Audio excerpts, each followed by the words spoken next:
This is a presentation of Northeast Streaming Sports.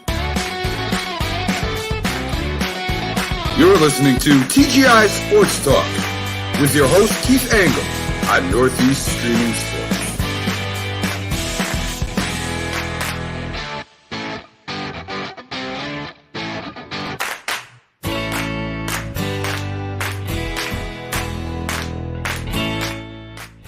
Good morning, everybody. Keith Angle, TGI Sports Talk Sunday, Stream of Consciousness. Great to have you guys with us today. We're right here live on the Northeast Streaming Sports Network, on TGI Sports Talk. We're on Facebook, we're on YouTube, we're on Twitter. So wherever you're joining us from this morning, welcome. And it's great to be with you. My voice is a little raspy today. Hang on one second. Oh, anyway, great weekend of football, college football championships, guys. We're going to get into all that. We'll talk some NFL. Got to talk some baseball. I've had some serious debates, and I want to hopefully save some time to talk about the Jacob deGrom situation and my comments all over social media. Sorry, Ranger fans. There's always one dumb owner, and you got it. We'll talk more about that as we go along. But we got to get into the college football first. We'll have Mark Mancini on with us later. I believe, of course, I have not set my phone up for him, which I should do. Let me get the music off here. And we'll talk, guys. And who's here with us yet this morning? I don't have any good mornings yet, but I want you guys to listen. What a great day. And the college football playoff is probably set.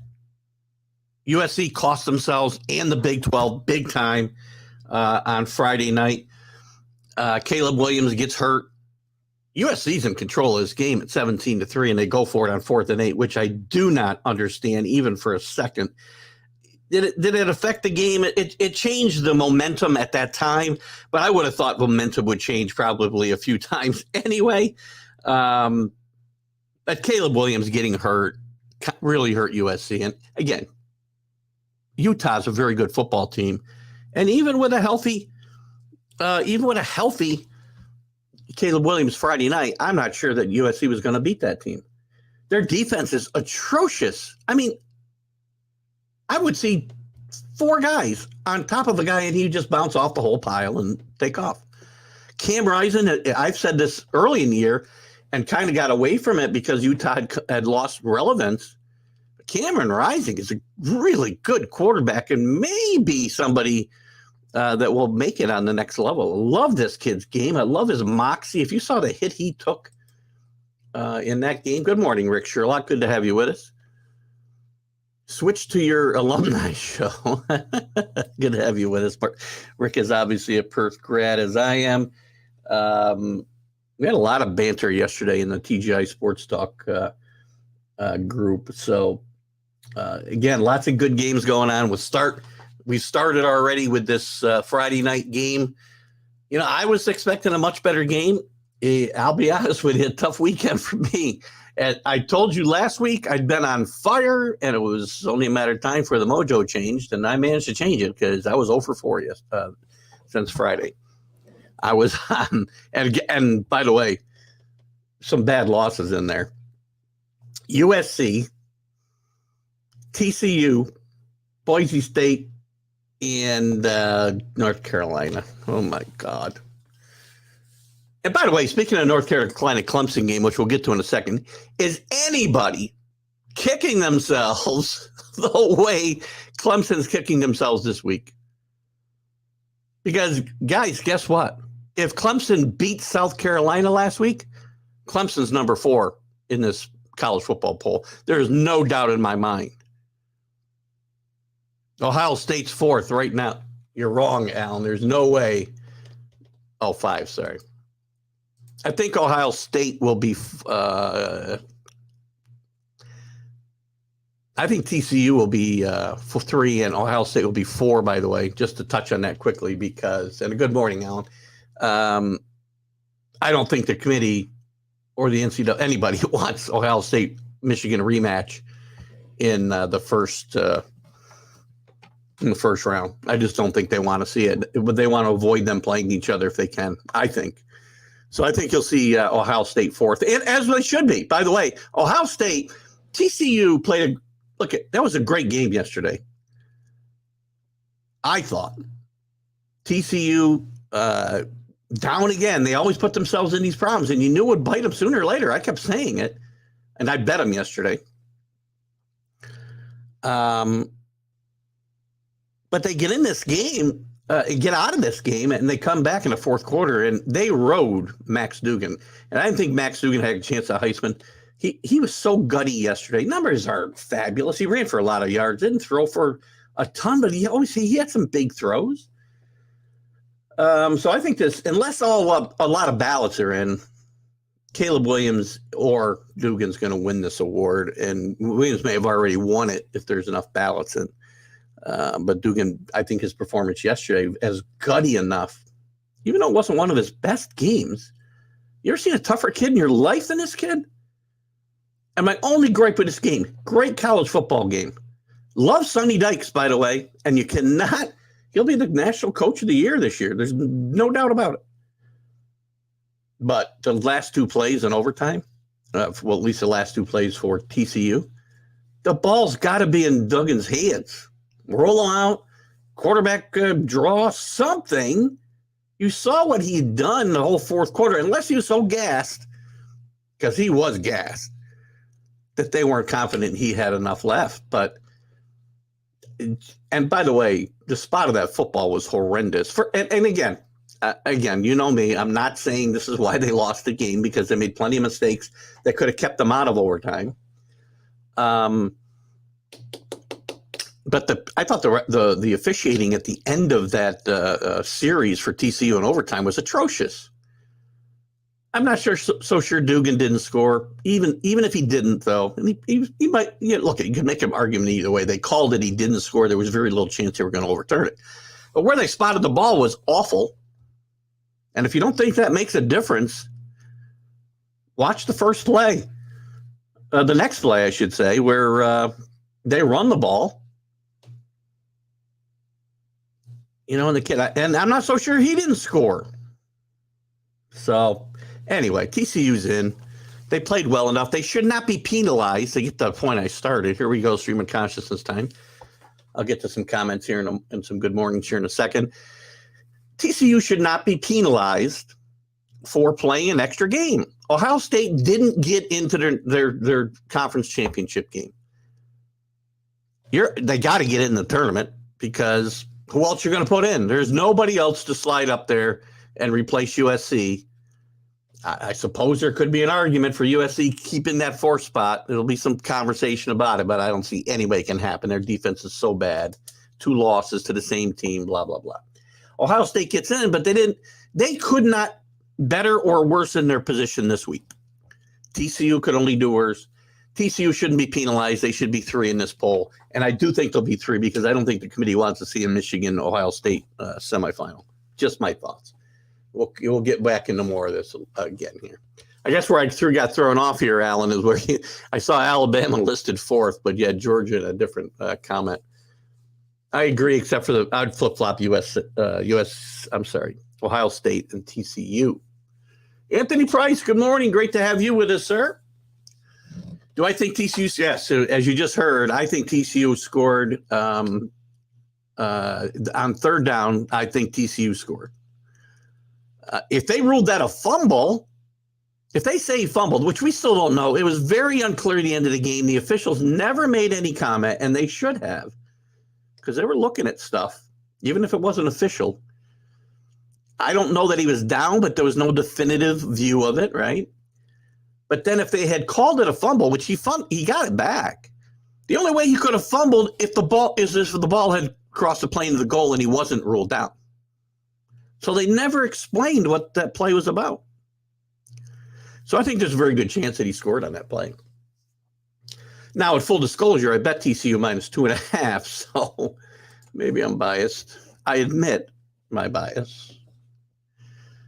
Special teams play, we've beat this dead horse, Rick. It's never going to get better. I don't know why teams don't care about it. They're never going to wake up. And that game, you know what? I think that one, still looking for Carlos to represent my coaching search. I think he offered to get you the push you for the job at Austin Peay. so you can go beat by Alabama by 50 every year. It was a horrible play, and it sets them, again, Georgia was not losing that game anyway, but still, it sets the tone for the rest of the game in my mind. And LSU's had special teams problems all year long. So an impressive performance by Georgia. Is there any quarterback in NCAA history, by the way, that has been less respected than Stetson Bennett? They tried to give his job away how many times, Rick? Every year. Maybe not coming into this year. I don't know. Even Kirby Smart's admitted it. I tried to give his job to everybody. and he's had tremendous career. And, again, he's not going to play on the next level, I don't think. But, there's no guy who's been more disrespected in college football than Stetson Bennett. And I'll also say, as we're talking about quarterbacks, I was impressed by Caleb Williams' toughness playing on that hamstring injury. I was impressed with Max Dugan. The man was beat up, bleeding. That guy had more cuts and blood pouring out of his body from more spots than I've ever seen of anybody, except maybe Y.A. Tittle. If you remember the famous picture of him on the field with his head bleeding. Dugan was just tremendously tough. And I think there's a chance he might have gotten himself the Heisman yesterday. Again, if there's enough ballots left out there. I think there'll be 1 and 2. Fiesta Bowl, TCU versus, again, I think these are still conjectures, right? They're probably fairly solid. And I don't think we're going to get into all these games tonight, Alan, just before you start listing them all. We could list maybe the New Year's Day Bowls. That's fine, because obviously some of those are important. And they're going to be less important when the playoff expands in 2 years. But we'll get into this on Thursday night. I want to be able to, Alan, I want to spend plenty of time on college football. We may spend less time on the NFL because we've got to get into Major League Baseball a little bit with Alan and the one dumb owner, which we will do in a little while. Talking heads still pushing Alabama. It can't happen, Rick. It can't happen. There's the problem now, and that's the problem with the 14 playoff. One of the problems. It's not always easy. Sometimes, more often than not, it feels to me, how do you fill the 4th spot? I mean, who are the worthy teams? USC's falling out. I mean, they should still get some. If Alabama were to get consideration, then you got to consider USC. You can't just write them off. They only have 2 losses. They went to the conference championship game. Alabama did not. USC had more top 20 wins than Alabama. Their best win was Texas. That's why Ohio State's in by default. There's nobody you can put up there. That's why Clemson's loss last week was so big and so devastating, because if they'd won off of last night's victory, they'd be the 4th team. I'd love to see somebody debate that with me. There's no way a 1-loss Clemson ACC champion is not in this tournament over a 1-loss Ohio State team that didn't even go to their championship game. The talking heads are always going to talk about Alabama. ESPN's going to talk about Alabama until we're blue in the face. And with the 12-team playoff, Alabama will be in there every year. So will Georgia. Sorry what I got here. I skipped something on you, Alan. Rose Bowl is locked. Utah and Penn State. No, there's a couple locks. The Cotton Bowl, I think, is locked, by the way. I think it's going to – and I'm interested in this game, USC and Tulane. Bet the over, boys. That's the way Caleb Williams plays. Is he still number 1? Looks very Heisman top 5 lose. It looks like every Heisman. Oh, yeah. I do think Caleb Williams probably still wins. I mean, again, his performance, he still kept that team in the game. Remember, they were in the game with 10 minutes left. It got really out of control there at the end. And Caleb Williams got hurt. And his numbers weren't Caleb Williams-like. Played a good football team. I don't think he lost a lot in this. I think Max Dugan gained a lot in that 4th quarter, even in a loss. Hart Leadership. We talk about leadership. How about the leadership that guy provides to TCU? It's off the charts. Alabama, K-State, good game to watch. K-State really well coached, man. That's a good football team. That's a really good football team. Very impressed with their effort yesterday. And by the way, very impressed with TCU effort as well, because we talk about, and especially as we expand the playoff, we talk about the fact that these games will be meaningless. I don't know that they'll be meaningless. This game was important to K-State. Championships still mean something. At least still today. Maybe later on they won't. I don't know. But, again, I don't think these conference championship games are going to lose. Now and again, they will lose some luster. Now and again, the Ohio State-Michigan game will lose some luster because it won't mean anything. But it means something to the schools. People forget that. Just because you and I are watching it and feeling, this game is meaningless because the playoff they're in, doesn't mean it's meaningless to the players and the coaches. Did make the right call on Bennett. But my point, though, is there ever been a more disrespected quarterback because they tried to replace him forever? Yeah, that's enough of these games, Alan, but I think you got all the big ones in there. Orange Bowl, nice matchup, too, Tennessee and Clemson, if that comes off. You can mention Syracuse probably in the Pinstripe Bowl. Nobody cares. No, Carlos, I'm not going. Army-Navy Saturday. Great point. This is a great point about college football and games that matter, right? People think that the college football playoff, whether it's 4 or 12 or 16 or 124, rivalries still matter. Army-Navy hasn't been relevant in national championship conversation in decades. They were in the 40s and 50s. But this game is still one of the great, as Rick says, the great traditions in college football history. And these guys, though, it doesn't matter what the records are, and neither one of them is all that good this year. I think Army's bowl eligible and going to one of the bowls, I think. Navy's not. And it's a game I look forward to, and they have a stage all to themselves, at least on the FBS level. There's some, lower division playoffs being played.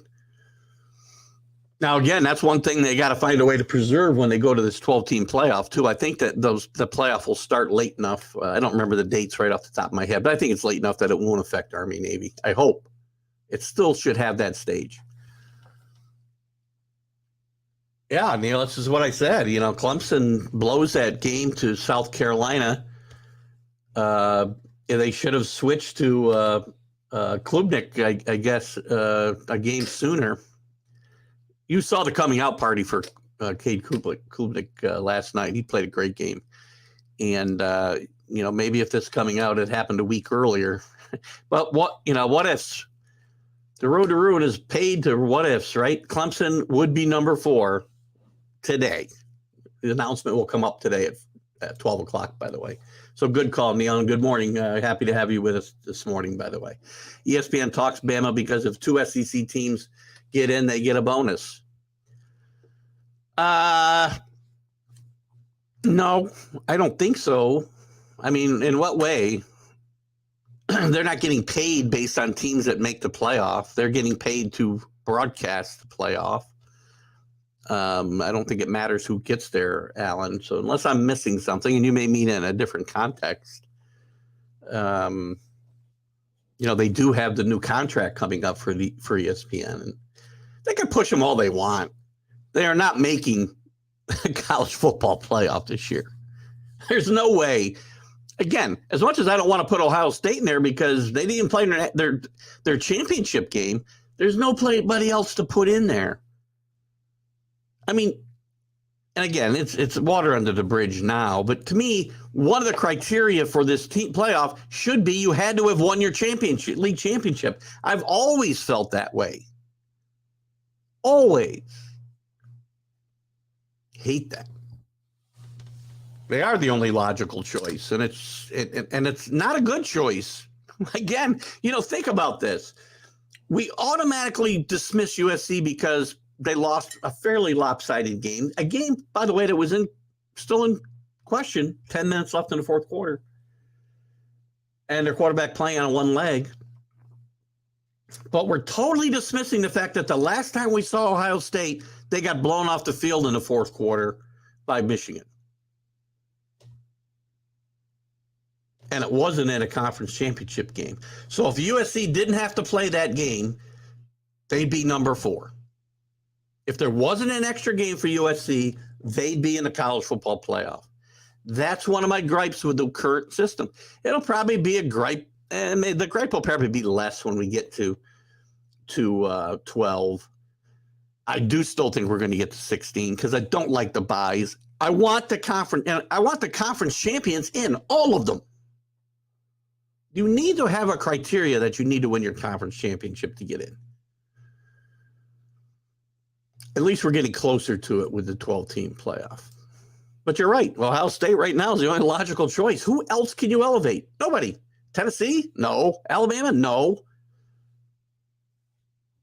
Who else is there? It doesn't even make sense for me to look because it doesn't matter. Penn State? No. Clemson? Would have been in. Clemson may very well finish 5th.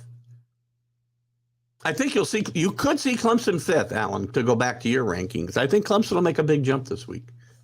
To no avail. We're going to talk about some coaches here in a second. Deion going to Boulder, I do not understand even a little bit. This is a graveyard for coaches. They've had one good season in about 20. I looked just the other day. They won 10 games, 2015-ish. They've got one season with more than 8 wins in 20 years. Most of those seasons below 500. Now, there's been some good points in this program. I had a conversation with somebody in one of the Big 12 groups last night, and he thinks it's Colorado's motivation. Colorado's motivation here is to get back to the Big 12 and make themselves more attractive to the Big 12. And I think that's a distinct possibility, by the way. But for Deion, this makes no sense. Deion will bring a bunch of kids with him. He'll do well in a transfer portal. But this just doesn't feel like a great fit for Deion. I'm surprised.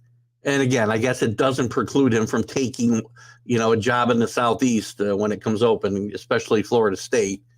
And but the danger here is he could have stayed at Jackson State and kept winning, 10 games every year and been in the conference championship conversation and kept his name in the news. He could go out there to Colorado and absolutely disappear. Good morning, CA. Great to have you with us. Got a little dartboard going on there. What else you got here? Don't know what that is. Sunshine, Christmas tree, football. I don't know what that one is. Hockey. Dartboard, baseball or basketball, a fire, and popcorn. CA's got a busy day. Florida State and Florida. It was a great game, and it's a great rivalry. And Florida, not a good year. Obviously, the news out of there with Kitna, the quarterback, is just disgusting and very disturbing. But overall, this team didn't have a very good year under Billy Napier for his first year. Florida State, 9-3. Who won this game, by the way? Now I don't even remember who the hell won the game. I think Florida State won, didn't they? No, I think whatever, Alan, you can tell me. I'm not going to go back and look that far back. It's a great rivalry. I think Florida State rebounded well under Mike Norvell this year. A couple bad losses early in the year, but they rebounded well. Maybe they're heading in the right direction. But it did save Mike Norvell's job and sent Deion to Colorado instead of Tallahassee. So the poll comes out today, Anthony, at noon. There'll be a show, a poll revealing show at 12 o'clock. And we'll cover all of that and more on the College Football Huddle on Wednesday night. Coming out party for LSU backup quarterback played against he played all right, but the game was, never in question. So Georgia probably wasn't, teeing off on him the way they might have somebody else. He does throw a nice ball. And I think, I don't know. I mean, did Brian Kelly quit on that team? They weren't coming back. So, I mean, to save his players, maybe he made the right decision. Yes, I would, but I can't because they got 3 losses. They won their conference championship. That has to count for something, right? Problem is they got 3 losses and no two. Well, I guess we've had a 2-loss national champion, I think. No, we haven't. I feel like we haven't had a 2-loss team. But right now, today, Kansas State's moving up. Again, I think there's a very distinct chance that Kansas State and Clemson both move ahead of Alabama and Tennessee and Penn State. I see no reason not to. And Utah might as well. So you may see Alabama. So Alabama's not finishing 5th in my mind, Alan, only because they didn't play. They could not enhance their resume. 3 teams behind them enhanced their resume in a big way. And I think Clemson, Kansas State, and Utah should all move ahead of Alabama and Tennessee and Penn State. All of them. If you can't make your conference championship game, USC lost twice to Utah. They did. First game was very close in Utah. Tough place to play. I think USC scored with very little time or no time on the clock. Went for 2 to win the game. They were down by 1. They went for 2 to win the game and did not win, if memory serves. I was actually getting to a hotel in Fort Lauderdale after being in airport bars because of delays since about 9 o'clock in the morning. And the game ended about 12:30, so my memory might not be great. Utah did great. Cam Rising is, Cam Rising is a underappreciated quarterback, and watch out for him on the next level. You can elevate Ohio State because who else are you going to put in? Carlos, this I'm loving. Again, let me clarify my comments. I don't want to elevate Ohio State, but they did beat Notre Dame, by the way. So, and they're whatever. I don't like it because, again, they got blown out in the 4th quarter of the last game. So if it were me, the only answer you can have is you keep USC at number 4. So if your answer is you elevate anybody else in front of Ohio State, it's wrong. So you got to tell me who you're going to put in that 4 spot then, Carlos. And we might have our show for Friday. I agree. The conference. How can you be considered if you don't get it? UTSA and Troy could give teams fits. They could, but we saw last year with Cincinnati against Alabama.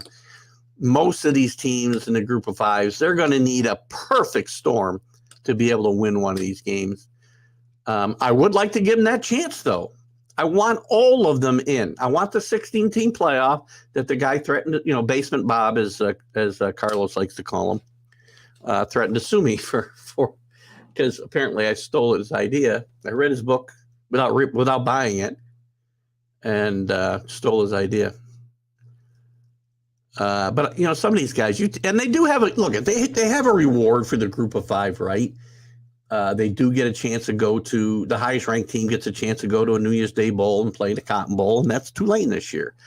You could make an argument for UTSA, and I love that team and their coach. What do you want? Colorado, terrible choice for Deion. I don't know what he's thinking.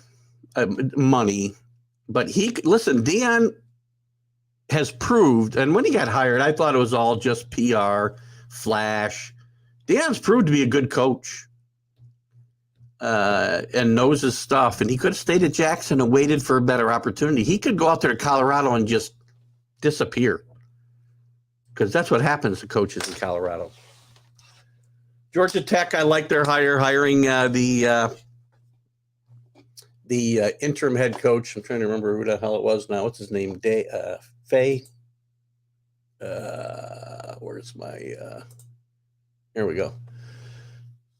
Sorry, Brent Key. Brent Key, the assistant who did very well. Clemson, Georgia Tech, except for maybe one stinker. They got killed by the Miami Hurricanes. But other than that, the team played much better after he replaced Jeff Collins. Swack loses credibility just by Deion heading west, for sure. I mean, but he wasn't staying there forever.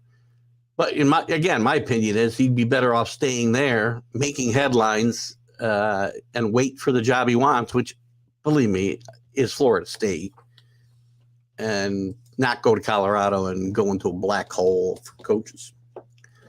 Selection Sunday on ESPN, and I guess CBS has got it as well. You're right. That's at noon today. We just talked about that. Speaking of good rivalries from the past, why does Oklahoma always come up in this?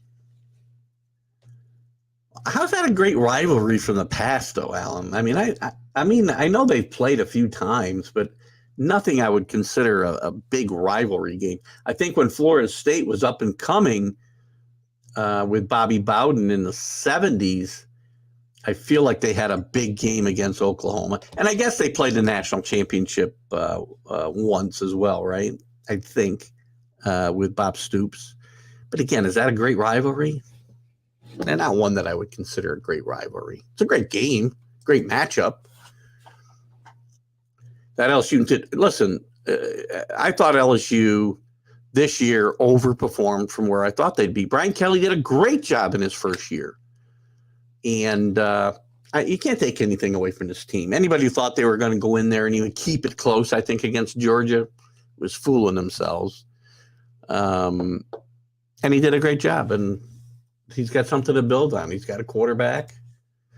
He did really well in the transfer portal this year as well.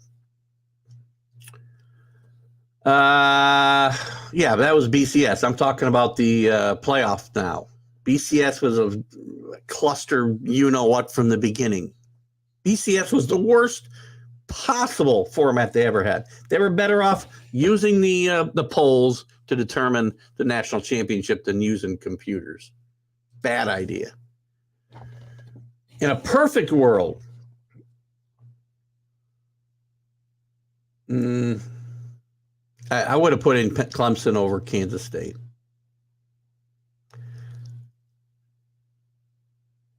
That works. I could do that. It's not going to happen, right? But again, so if we were to have my model and winning a conference championship was mandatory, then obviously Kansas State and Clemson are not, and even Utah would be in play. But it's not.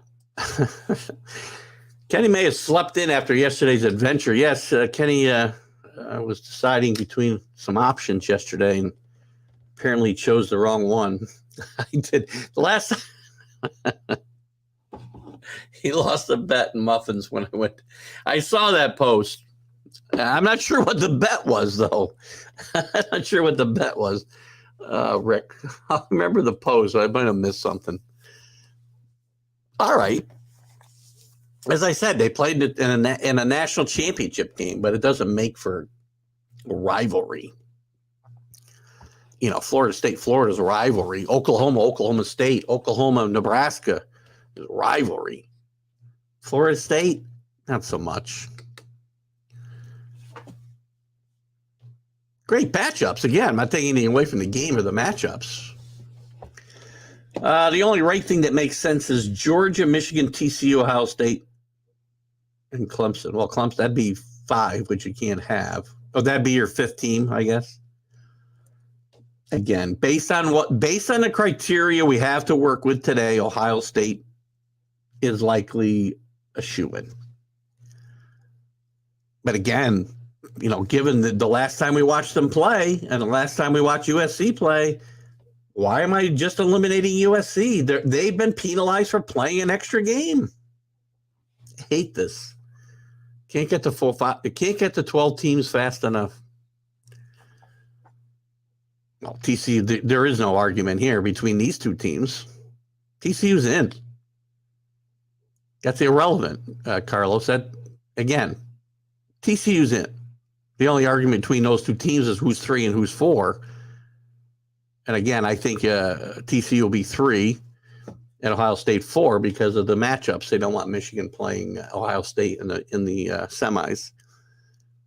But you didn't answer my question yet. TCU's in. You have to choose either between Ohio State and USC or somebody else.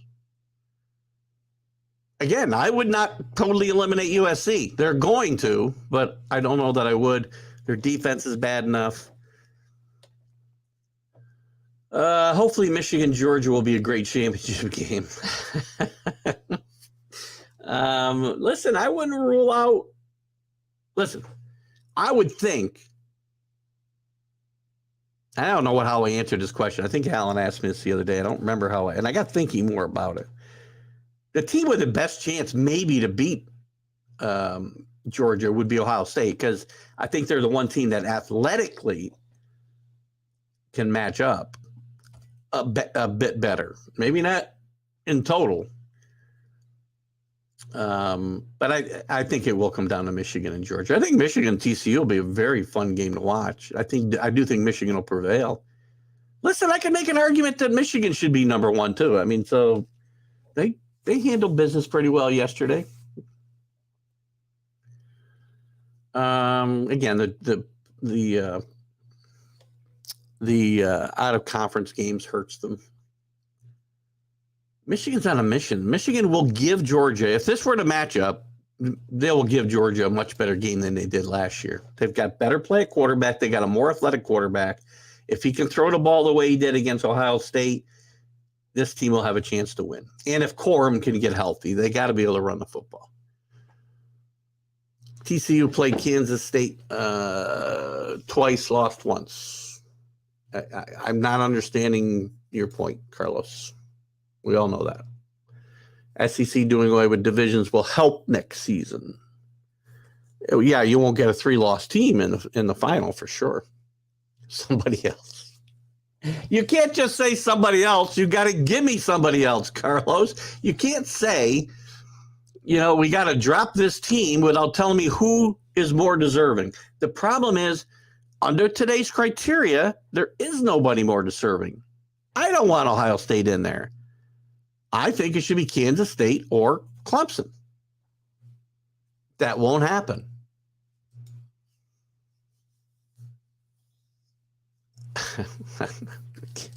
Carlos, I wonder, Rick, we got to find out. I think Carlos might be up on the mountain with Kenny today. He's talking in riddles. Anyone else feel like Bama would get crushed if they got put in? Not necessarily. Again, they're not a 7-5 team. An SEC crutch. Come on, Alan. As much as I, have to sometimes take the anti-SEC platform, because quite frankly, the SEC elitists don't think there's any other football being played around the country. You can't say they've got a crutch. And their record isn't 7-5. You can't say it's basically 7-5 when it's not 7-5. It's 9-2. That's not fair to say they should have lost games. You can't do that. And do I think they get blown out against any one of these teams? No, I do not. There's no great team here. There's 3-4 really good teams, but there's not great. Wait till the pond freezes. What else happened in college football? So, again, we talked about what to look for the poll. The Heisman, I think it's Caleb Williams or Dugan. Going to be very interesting. You never know how many ballots have been cast before these championship games were played. If there's still a fair amount of ballots left, then Dugan may actually find a way to move up. In the rest of the news around college football, we had some interesting. We talked about Deion going to Colorado. Obviously, Matt Rule's going to Nebraska, and I think it's a brilliant hire, great hire for Nebraska. surprising move. Luke Fickell, by the way, at the last minute had made Nebraska know he was interested in the job, and that's what kind of pushed Matt Rule in, because they were having. I read a great article in the Athletic yesterday that broke down the entire process of the coaching search there and their quest for Matt Rule, and there was a lot of logistics that were keeping this from happening. And what really got it done was Luke Fickell making it known that he wanted to pursue other opportunities. And then they quickly wrapped up Rule, and Luke Fickell went to Wisconsin, interestingly enough. So the Cincinnati job comes open. And I think it's a good move a little surprising that Fickell stayed this year and is now moving with Cincinnati going to the Big 12. It's a payday, though. I mean, you're going to go get paid. Hugh Freeze going to Auburn. I love Hugh Freeze. He's a great coach, did great things at Mississippi, did great things at Liberty.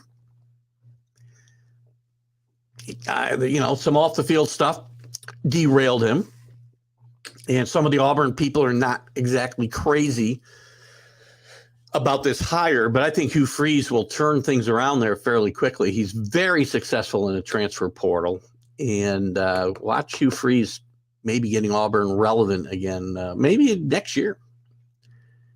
And one of the most interesting moves I want to chat about, we were talking about this, it happened basically while we were on the air Wednesday night. Trent Dilfer, former NFL quarterback and former TV commentator, currently a high school football coach, one of the most surprising hires in a while, gets the head coaching job at UAB, an up-and-coming program in the Group of Five. Interesting hire, and we'll see how that works out. Some of the jobs that are still open, I'll go back to your comments in a minute, and then we're going to move on to the NFL so that I can get to baseball. The job's still open. The best job's still open. Stanford, as David Shaw had resigned. Cincinnati with Fickell moving to Wisconsin. UCF, South Florida, is an interesting opening. And Liberty. Hugh Freeze has done a great job building a program. Some interesting names popping up with that job, and we'll talk more about that on Wednesday night as well. Let's see what you guys got wrapping up college football here. Again, I get it. They're 3 plays from being 7-5, but you don't get to say that, Alan. You can't go in. I guarantee the committee doesn't go in there and say they're 3 plays from being 7-5. Well, they might, but their record's 9-2. One of the few things that fat bastard Bill Parcells ever said that I agreed with. You are what your record says you are. You're 9-2, not 7-5. Go pick apart any team's schedule. Unless you're winning by 50 every week, I can find a play here or there and turn your record into whatever I want it to be. At the end of the day, you're 9-2. I could say TCU should be 6-6. Right? Come on.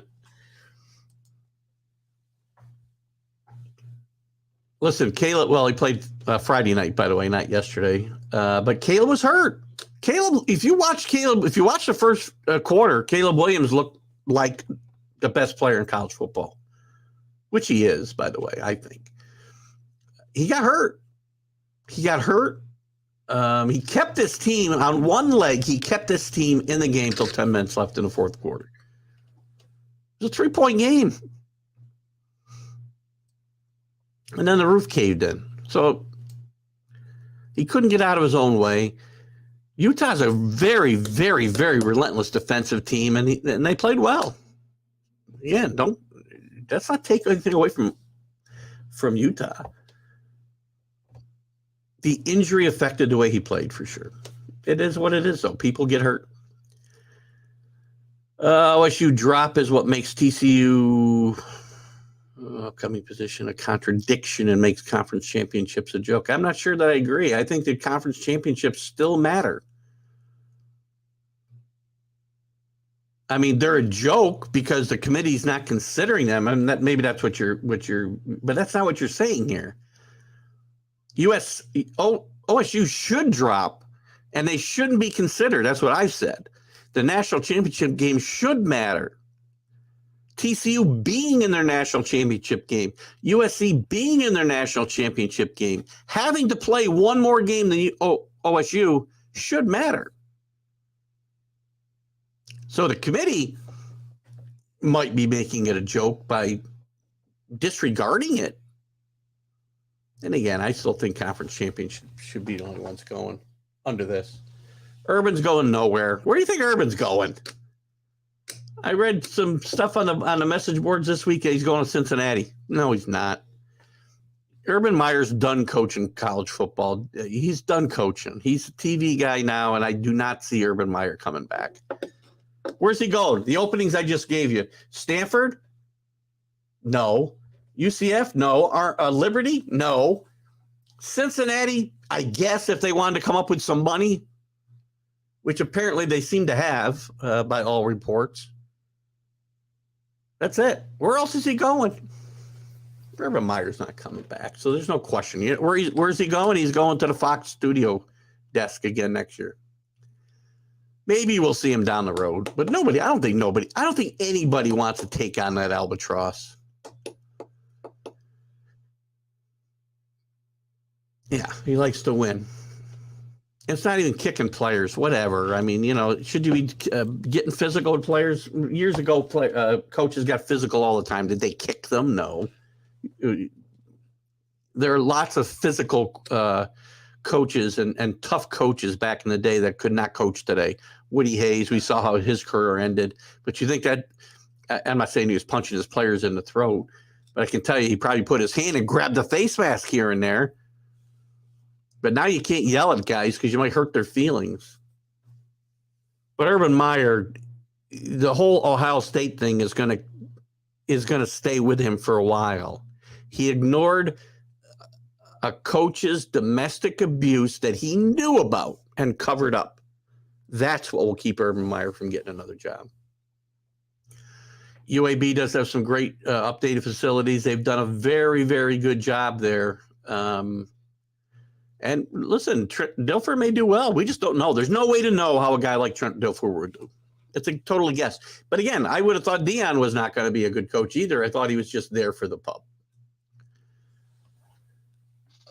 Jalen Carter's the best non-quarterback in football. Did you see him pick up LSU's quarterback? He is a great player. Agreed. I mean, that's a big statement to make, Rick, but I don't really have a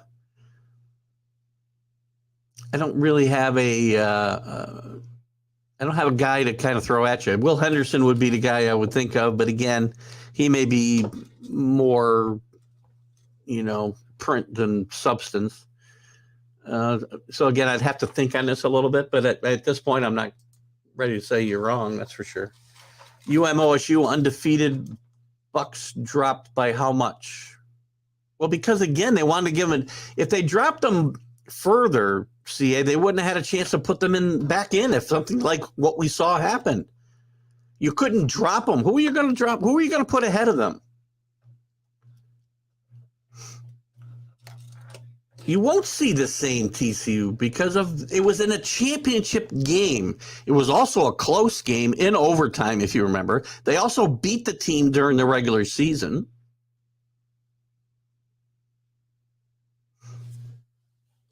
And Ohio State got manhandled, by the way, in the fourth quarter. And why are we having this conversation? They're going to be in the Final Four. They dropped them to 5. They could have dropped them further. But then they would not have been able to bring them back to 4 if they dropped them behind Alabama, since Tennessee, Clemson, whoever. I thought where they dropped was exactly where they should have been. Were you going to keep them in a top 4 when you had a one-loss USC team, an undefeated TCU team, and the Michigan team that beat them, and an undefeated Georgia team? Who are you dropping out? USC?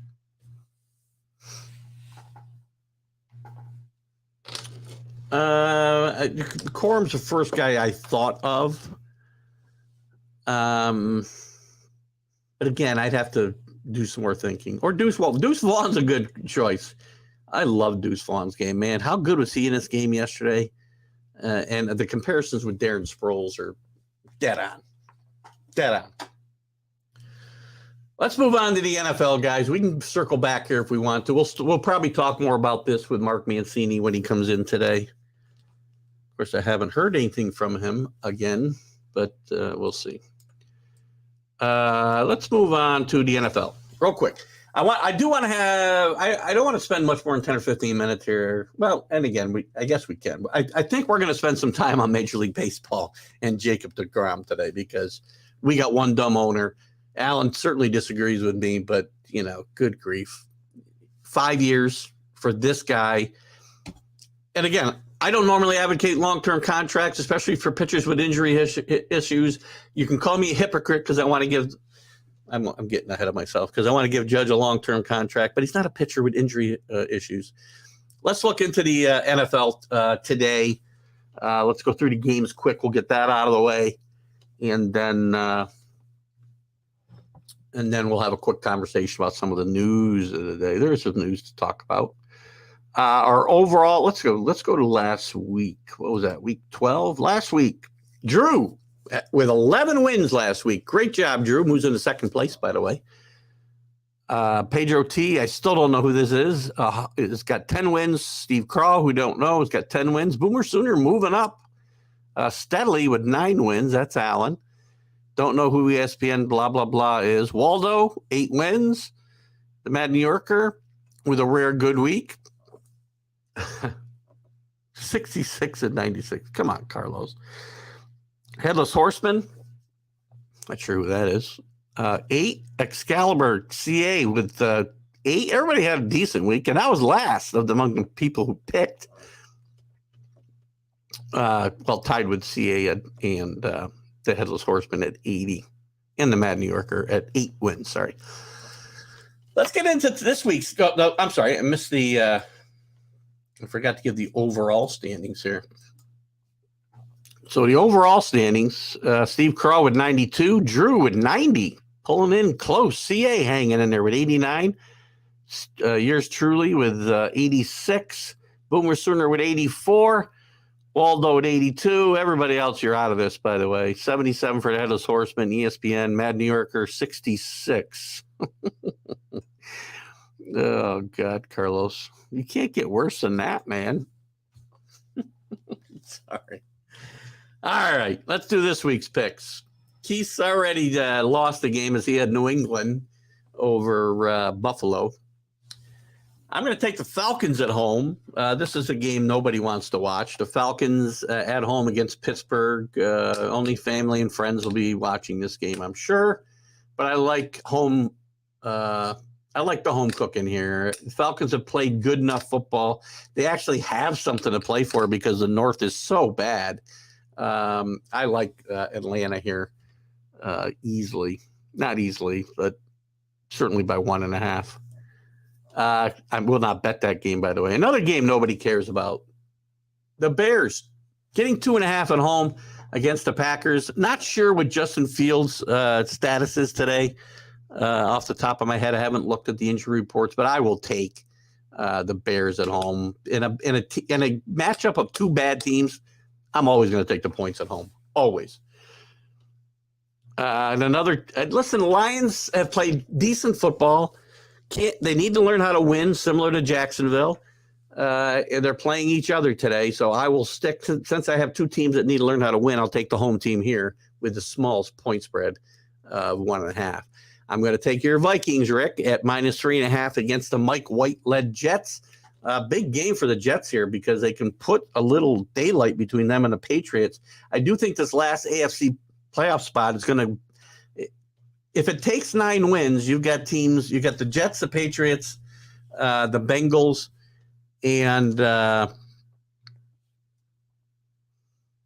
let's see where, and the Chargers alive for that spot. It's 2 spots, right? Yeah, 2 spots. Because you got the Dolphins in. You'd have 4 teams alive for 2 spots if it takes 9 wins. If it's going to go to 10, it gets much harder for the Patriots to stay alive. Big game for the Jets today. Interestingly enough, the Giants get the team formerly known as the Redskins at home today, getting 1.5 at home.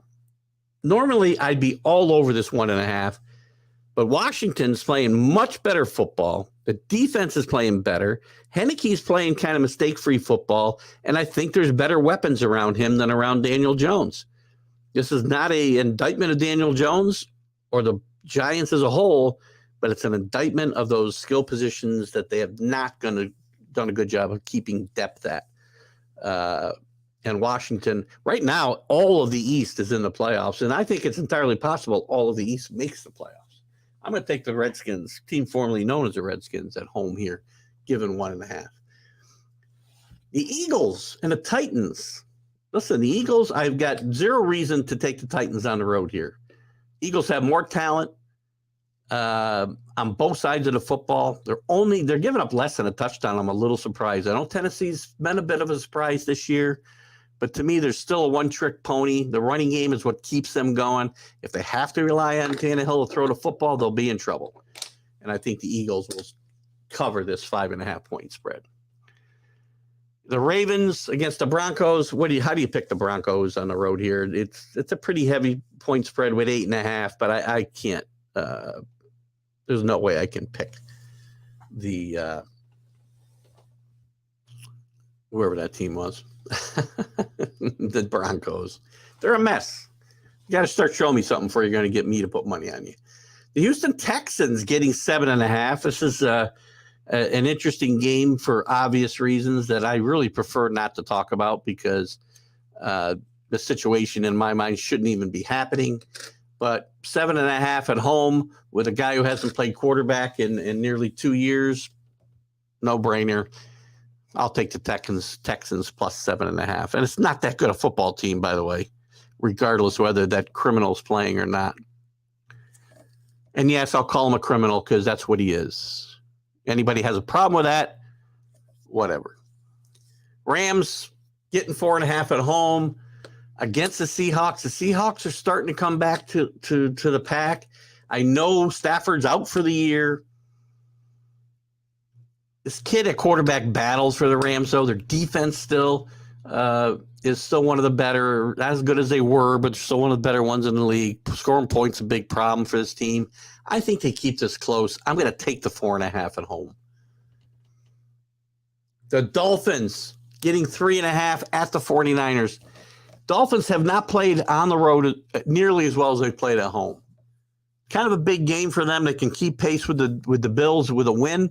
San Francisco starting to play better football. I still am not enamored with this team. I don't know why it is, but I'm going to take the 3.5 and Miami. Kansas City. I'm actually changing my pick here. I didn't put the thing on the screen today. Sorry, guys. I was going to take the Bengals here, and I've just changed my mind this morning. Kansas City and the Bills and maybe the Dolphins are the best three teams, maybe definitely in the AFC, maybe in football. The Eagles notwithstanding. And Kansas City has shown that they're, again, as I said before the season, that their demise is greatly exaggerated. I will take them on the road, lay the 3.5, and get a win. And in a game where the Chargers and Raiders match up, the Raiders, one of the bigger disappointments this year. Josh McDaniel getting a lot of heat in Vegas, 4-7. Chargers, like the Patriots, barely hanging on at 6-5. Well, the Patriots are 6-6 now after their loss. Herbert's gotten some of his weapons back. He got Keenan Allen back last week. I just think the Raiders getting points at home here. This is a desperation win for them. Theoretically, they run a table or even get, go one loss the rest of the way. Even 2 losses, they could get themselves back in this wild card race because I do think 9's going to do it. But it's got to start today or it's over. I'm going to take the 2.5 with the Raiders. The Colts and the Cowboys, the Colts are just terrible. Jeff Saturday did win his first game. Matt Ryan's back at quarterback, but whatever. It's still a bad football team. They lost last week. They're going to get beat. Couple of touchdowns. I'll lay the 9.5. And in the Monday night game, this is just like an impossible pick. The Bucs stink. Todd Bowles calling out the whole team, the leaders on the team, which, by the way, is a shot across the bow, Tom Brady, if you can't read between the lines. Laying 6.5. They are at home. The Saints are a mess. I'll begrudgingly lay the points on Tampa Bay. So there's my picks. Let's see what you guys' comments got here on the NFL. We can get into any NFL news too. I just want to leave. Maybe we'll spend 10 minutes on this. Oh, where am I here? We got a couple leftover college things, which we'll cover. Same college too. Sproles, yes. Deuce Vaughn has made a big deal about how Darren Sproles was his favorite player, and Sproles has reached out and helped Deuce, mentored Deuce a little bit as well. Jack White needs to break 5-game. I think you mean Mike White. I hope, because I don't know who Jack White is. We'll see. This is a tough spot. But listen, Mike White and the Jets today, sorry, Rick. And again, I think the Vikings will win this game. But I don't think Mike White's going to have a bad game. Vikings have the worst pass defense in football, basically because they have no pass rush. You saw what Mac Jones, who struggled basically all year, did to them on Thanksgiving night.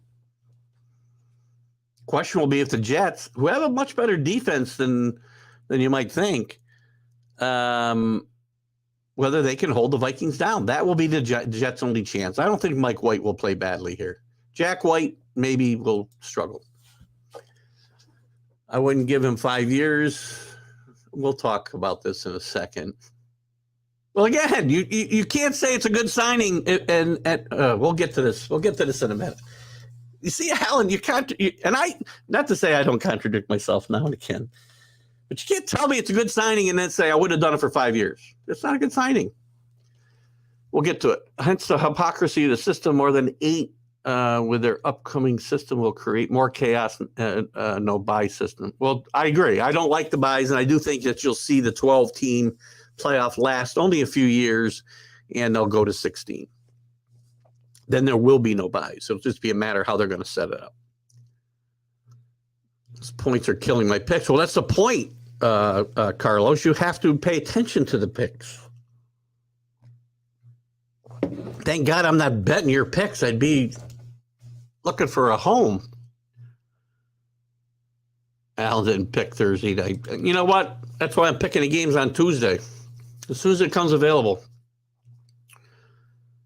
It's cool making a bigger challenge. We will see if we can help you get one more time. What is that? We see if we can help you get one more time. I see. I got you. Yeah, I couldn't get it. Comprehension.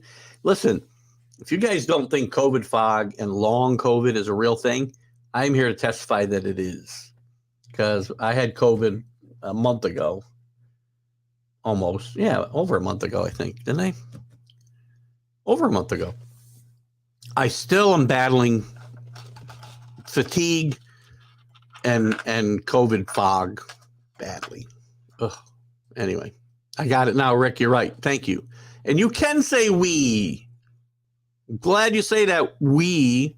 Because, listen, Rick, you've invested a lot of emotion, a lot of money into wearables, and the emotion is worth something. You are part of that, the fabric of that team. The fans are. You can say we. Rough night, yes. I had a rough night.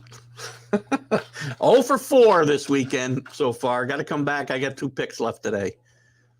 You've only got X amount of money or games you can play, so I got 2 picks left. I stay very consistent on my wager. And I just got into the black last week for the first time all year, plus 120. Now I'm back in the red. One day. But we can get back in the black today. Jack came out strong for the criminal. How you know, right? I don't understand it. I mean, if you noticed, Rick, I trade very hard. Lost my screen here. I tried very hard to not go too negative there, but even Jim was a little easy on Deshaun. You know, this isn't a cancel culture question when it comes to the criminal. This is a matter of whether a criminal, and that's what he is, should be playing in the NFL. And if people want to protest them, they can. And it's ridiculous to say, sorry, Jack, would they be if he got kicked out of the NFL and if he was working at McDonald's, would they protest him there? No, they wouldn't, because who cares? He's a despicable human being. End of story. And now I'm not talking about it anymore. You and I, Carlos, can you get into this if you have there's I'm not going to go through all those, but there's I thought about switching to the Bengals with Chase back, but I don't think the Bengals are going to stop Kansas City, and their pass rush is better than it's been. I thought it was funny too, by the way. Pickles, if you're here, I certainly don't mean any disrespect, but I think it was Pickles that put up the comment that this would be a game that the nation would be riveted to. Who? Outside of Cleveland and Texas, and maybe the penal system, which thinks they ought to have a better quarterback inside it. Who cares about the Browns and Texans? Nobody. Two teams can clinch playoff spots today. The Eagles will clinch with a win. It's a little early for me to get into all that, but that's good to know. Yes, Mike White. Thank you. Don't give me your autocorrect answer here, Carlos. Not Nacho Libre. Baltimore said to give. By the way, stop it. Come on. You don't believe that is one of the worst fake news stories I've ever seen. Carlos, I know you're not buying into this. It's ridiculous. 20 years, $900 million, I think, is what the meme says. It's a meme. It's not real. And if somebody's trying to pass, I'm amazed, by the way, at the times I've seen it. And then I read the comments and people go, there's no way people are worth that. There's no this, there's no that. And I'm thinking, this isn't even close to being reality. Nobody signed somebody for 20 years. How could people be so stupid to buy into that type of post and think it's even close to reality? This is the problem with social media, and this is the problem with the country today. We buy into nonsensical comments that are so far from reality. We keep saying for Pickles. How do we know this? What is that? We keep saying, oh, I don't know that. You're right. It's funny because I have done it here, and he was I did it again. They, probably because I have a problem with they. Pickles was on my the Let's Talk Sports show that I did a solo without Dan Harris. Dan, I hope if you're watching or hear this later, hope you're doing better. Haven't heard from you since Friday. I'll check in on you after the show. And I've made a conscious effort not to say he. I just called him by the name. You don't know today. Very good point. Yeah, don't buy it. It's stupid, Carlos. Anybody who buys it is like out of their mind. Yeah, I don't believe in the internet either. You're here. Perfect example. I'm kidding.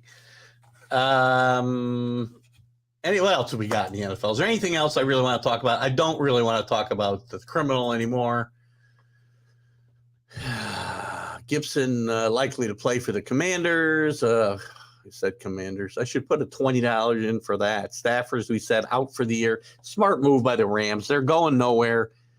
Get them healthy. Little debate today, too, whether it was worth, this on the Mac and Jack show, whether it was worth the contract and what the Rams gave up in the trade. You want a Super Bowl. That's what your goal was. I'm sure multiple Super Bowls is the goal, but you got a Super Bowl. If that was your goal and you set the franchise back a few years, well, then God bless you. Everybody's got a different opinion. I wouldn't sell my soul for, and I said at the time,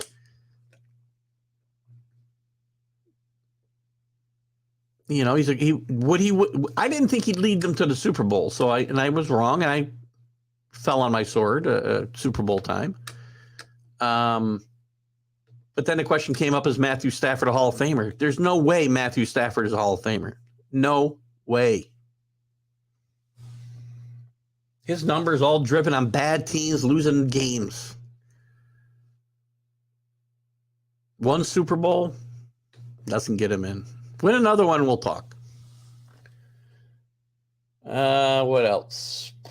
Fields is out today. Oh, I'm sorry. He's on track to start today. Sorry. Good. That's good for me. All right. What do we got here? Alan, by the way, I will be on LTS Tonight pregame show Sunday for Sunday Night Football, talking Cowboys and Colts. Good luck with that. Please, guys, watch Alan, by the way. I'm only talking about the game. Rams just keep sending money. Well, if you got it, you spend it. Oh, my gosh. Don't get me going. I would try trading with – right. Again, I think in a situation – I think it depends on the situation, Rick, right? If you've been waiting 50 years to win a championship, you want to sell your soul and in the future of your franchise to get one, then do it. Right?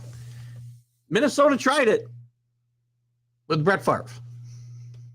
Didn't work out, and it surely could have if it wasn't for one really costly interception. What's candy? Which one are you talking about? Oh, hot tamales. Hot tamales. I did too. Owner got his trophy. Maybe he should go away now for the better of the league. I'm not sure. The owners, Rams are a decent franchise. Rams tanks. Really? Come on. By the way, that implies the Lions will use the pick wisely. Please, I don't get into these conspiracy theories. I really don't. Teams aren't going to tank for other teams. Let's get into the Major League Baseball news. And obviously the news of the day, Jacob deGrom signs a 5-year, how much was it? 188? Is that the deal? Come on, where's my, there it is. 5 years, $185 million contract. Jacob deGrom, when healthy, one of the best pitchers in baseball. Maybe the best pitcher in baseball. I said before he became a free agent, anybody who signs him to more than a 2-year deal is out of their mind. With the injuries this guy's had, the last couple of years especially, and even before then. He's 34 years old. Again, similar to what we just talked about with Stafford, if you were a team this close to a World Series title and you do something stupid because there's always one dumb owner, then maybe you do it. But seriously, Alan, if you're telling yourself you are this close and you are a Jacob deGrom away from winning a World Series, you're deceiving yourself.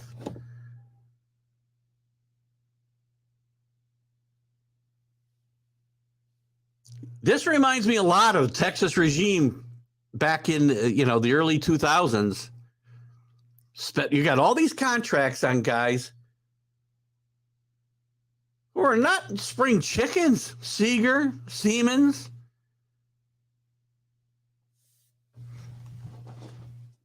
I still have confidence Gray's going to pitch that great this year, or that Perez will match his output last year. Neither are the Rangers, by the way, or they would have signed him long term.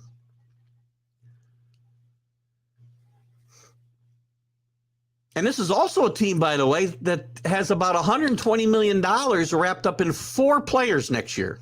4. So how are you going to put a competitive team? Bruce Bochy has no idea what he's getting himself into here, I don't think. You make these moves when you're one player away from winning a World Series. This team is not one player away from winning a World Series.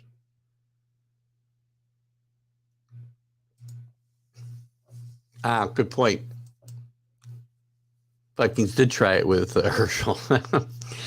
Quarterback, I mean, though. That's not a sure thing either. Anyway, let's get into the baseball. Wow, Texas, right? Wow is right. 185 is correct. Still got a couple of leftover football things. They missed on Kurt Warner. That's a good point. He won't even start 15 games as a Ranger. Keeping further, again, this is one of my points. But I'm seeing posts on Ranger sites, Alan, guys going, well, even if he can only pitch 90 innings, he will, he'll bring great insight and be great help for the younger or the rest of the pitchers. For 30, I can't do math very well, but almost $40 million a year, $38 million a year. You want a guy giving pointers?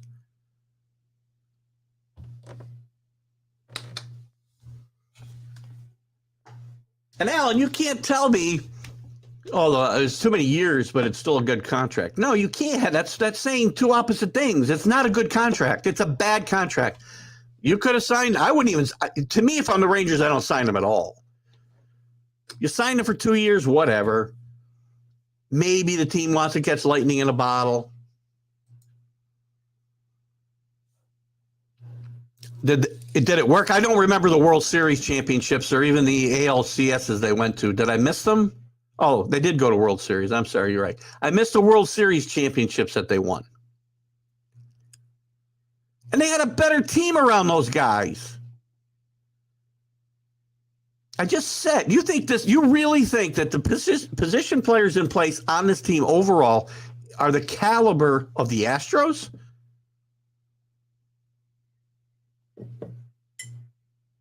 Seriously, you do. And they weren't paying these guys. They didn't give these guys, if I remember, trying to remember now with those teams, Josh Hamilton was on those teams. There's no Josh Hamilton having the type of year Josh Hamilton was having at that time on this team. There's nobody to carry this offense. You're not the Yankees. You're not the Mets. You're not the Dodgers. You can't wrap up $120 million in 4 players.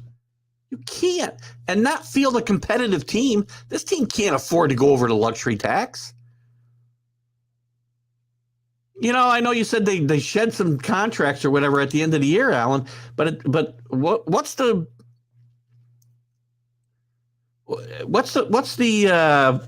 contract, the salary limit? Let's just say it's $200 million. Right? You got $80 million to spend on 20 other guys and fill out a roster. And you think you're going to put a good roster together? I don't think Drew's with us here, but this won't be the last time we talk about this, Rick. I guarantee you. Back to Stafford. Stafford will be in the Hall of Fame. I'm going to talk to. I can't talk to Mark Mancini about that. We know what his opinion will be. Their total lack of ethical integrity makes him the Hall of Fame. I don't think it's an ethical integrity thing with Matthew Stafford like it is with some other players like Ray Lewis and OJ. New rules make it harder for DeGrom to stay healthy. No shifts, no auto. You keep talking about this automated strike zone, Carlos. I've seen you post this in a couple other shows. There's no automated strike zone next year. There are umpires. Where are you getting that from? There is no shift. The bases will be bigger. Both stupid rules, by the way. And I don't want to, and I don't disagree that eliminating the shifts won't hurt the pitchers. Which again, I disagree with the whole rule. But there is no automated strike zone next year. There is none. I don't know where you're getting that from. Show me again. I hate to call you out, but that's just totally wrong. Yes, Rick, unfortunately, only a couple of us will get this reference, but certainly rest in peace to Mr. Jennings, one of the great teachers that we had at Perth Central High back in the day. Lived till I think he was 92, if I remember. Is that right, Rick? Really great guy. Not only great math teacher, but one of the teachers that taught me about gambling. So thank you. And you owe me a bunch of money. Rest in peace, Mr. Jennings. Philly had way better hitters on that Philly squad than what? I think he's talking about Texas getting Hamels and Lee, by the way. I only like the move because Mike Maddox again. Look, Mike Maddox is a really good pitching coach. Mike Maddox isn't a surgeon. Mike Maddox can't keep him healthy. You think DeGrom's going to change his pitching style? No, he's going to go out there and throw everything he's got all the time. And Alan, look at, you're not saying the team will be the Astros, but they'll be better.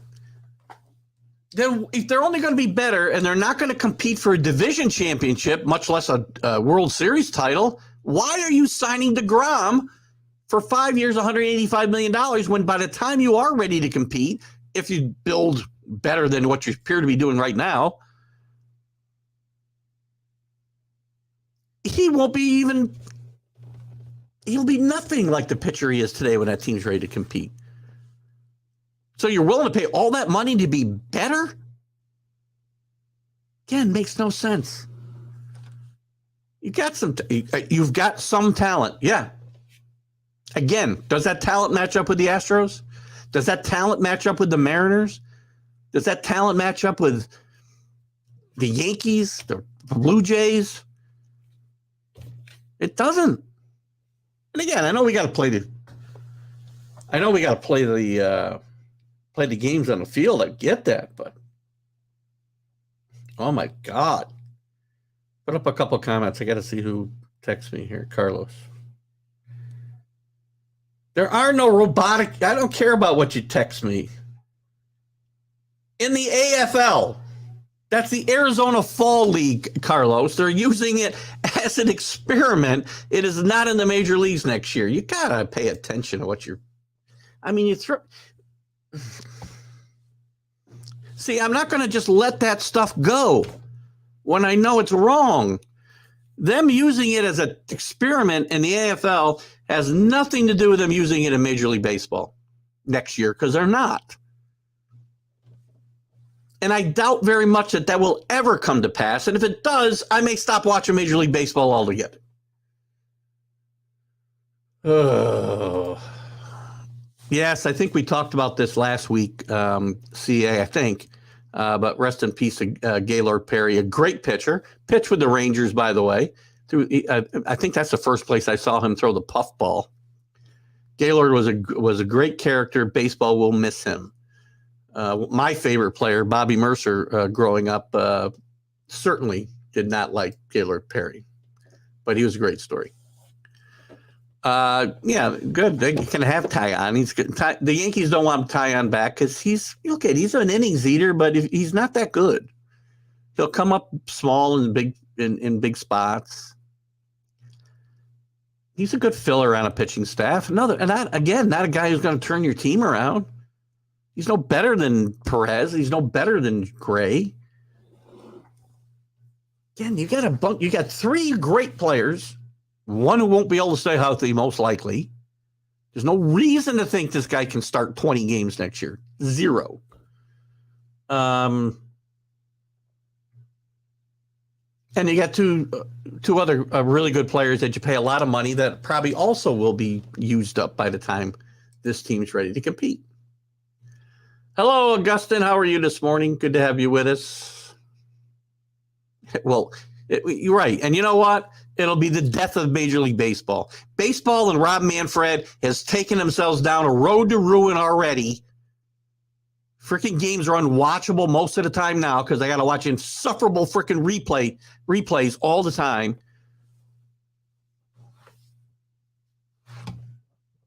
Now we got to eliminate shifts. We don't teach guys how to play the game right. No.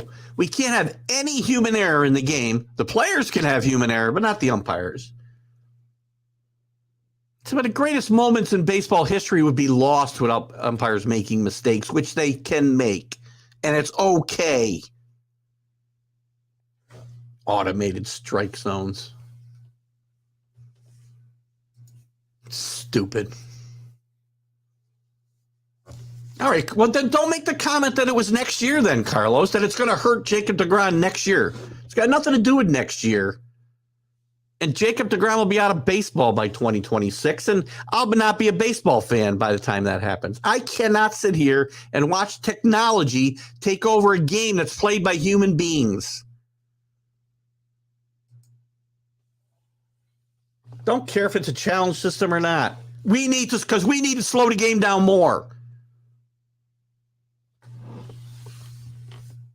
God, anybody who thinks these are good ideas knows nothing about baseball. Nothing. Rob Manfred included.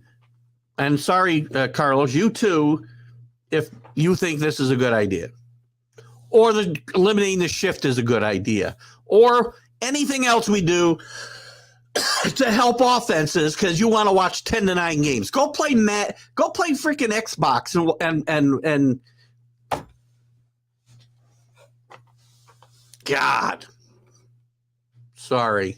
My God. They want to speed the game up. Let's speed the game up. But let's give a challenge system to balls and strikes. Brilliant. Absolutely brilliant. I've said before, I've been saying this for years. I've been saying it certainly since I started this show. Baseball will be lucky to survive Rob Manfred. Looks like a few of us found our way here into a group of early Gen X high school friends sports rivalry. You did. No, well, no. What they found, they became the core members, or the first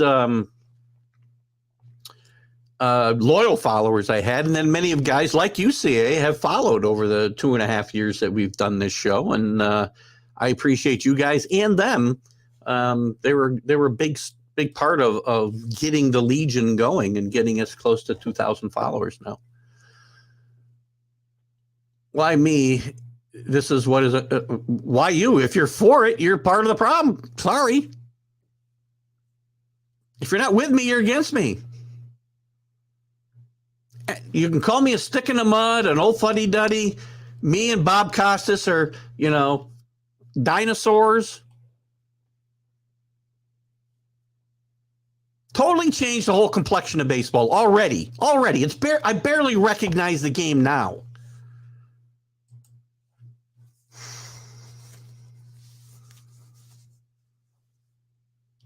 So if you want to attract a generation of technological geeks, then have fun. You're saying a lot right now. Baseball overwhelming is suffering from the internet babies' lack of attention spans. Agreed. Not enough happens. That's part of the beauty of baseball.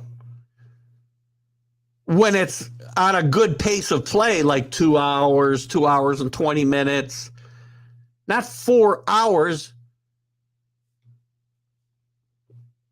Everything they do slows the game down. Then they say, well, we got to do something about pace of play. Oh, I don't know how it got here. How did I get here from Jacob deGrom?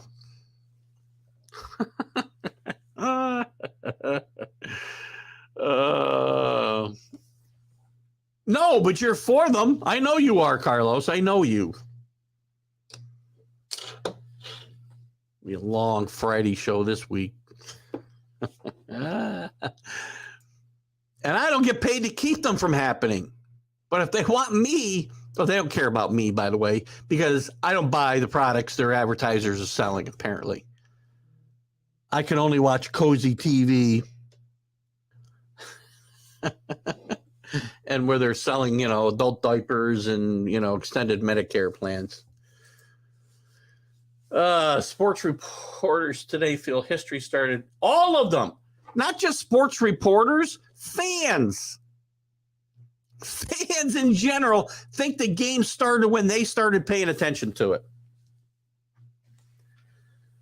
Patriot fans think the history started in 2001 for this team.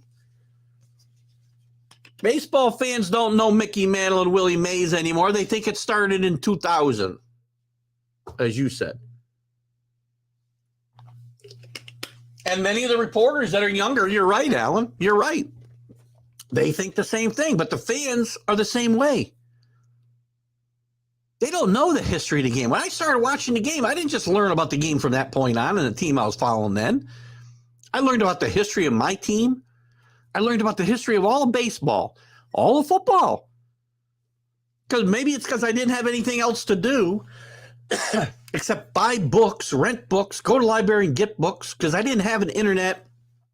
I didn't have a cell phone. I didn't have an iPod. I didn't have games galore just to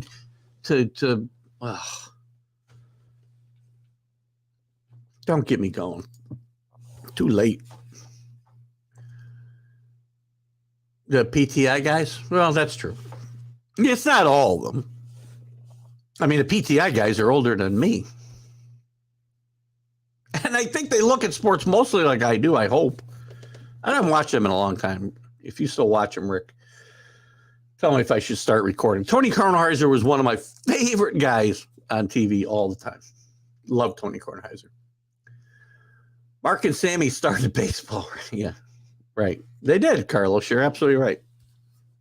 There was no baseball before 1997, and, steroids had nothing to do with their performance. My cousin Sean is only a year older than me and won't shut up about the Packers NFL championships before the Super Bowl era. Definition of a diehard fan. Exactly. Football didn't start with the Super Bowls. Had this conversation when I was filling in on the NFC East show with the Philly sports guy and the Sneaky G and the Dallas True Blue. I was a quasi Redskins fan at the time.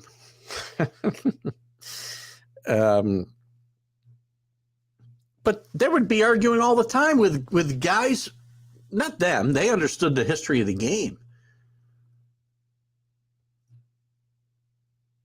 The Patriots have 6 Super Bowls, but they don't lead the league in championships. I understand that. Speaking, I just got this week's weekly report on phone use. I used this sucker 10 hours, 21 minutes less than last week. Good for you, I think, depending on how much you used it last week. I guess if it was 200 hours, that's not so good. Oh, God. I got the blood boiling today now. Thank you.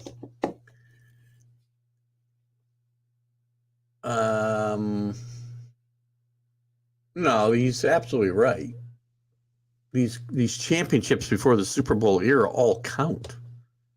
The Giants, the Packers, the Browns.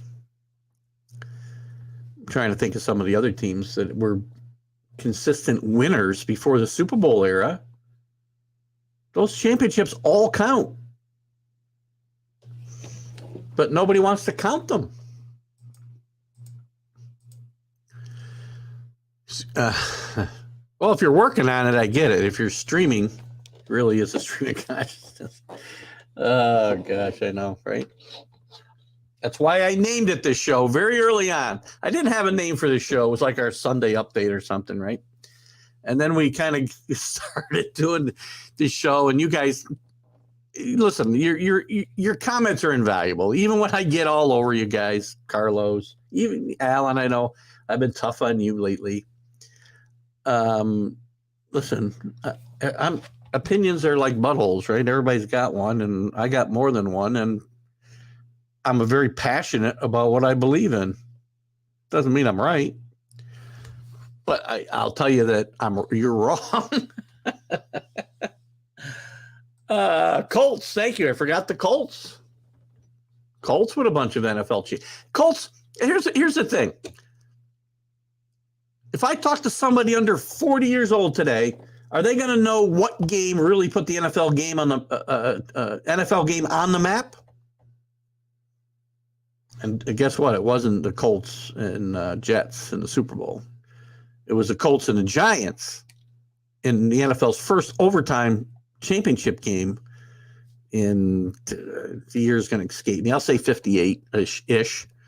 Alan Amici scores in overtime, a touchdown to win. That's the game that put the NFL on the map. But, I guarantee you there's a whole generation of fans today who know nothing about that.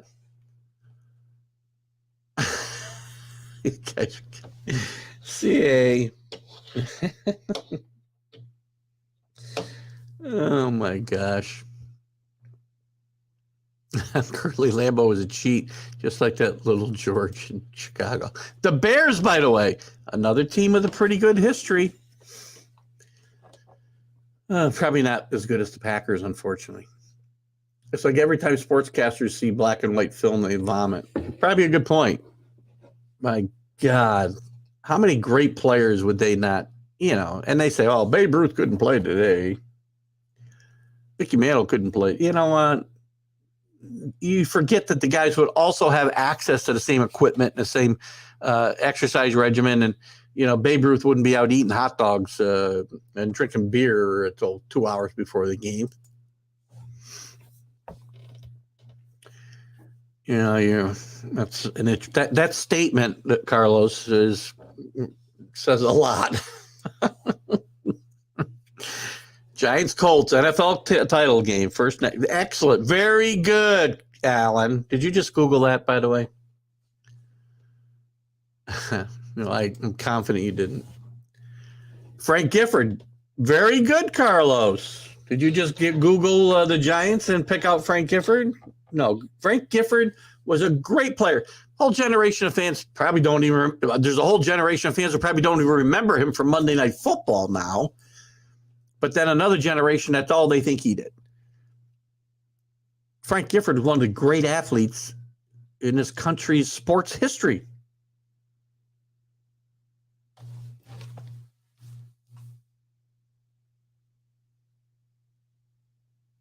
We missed a call from, well, we'll see if we can get him here. I don't know if we can or not.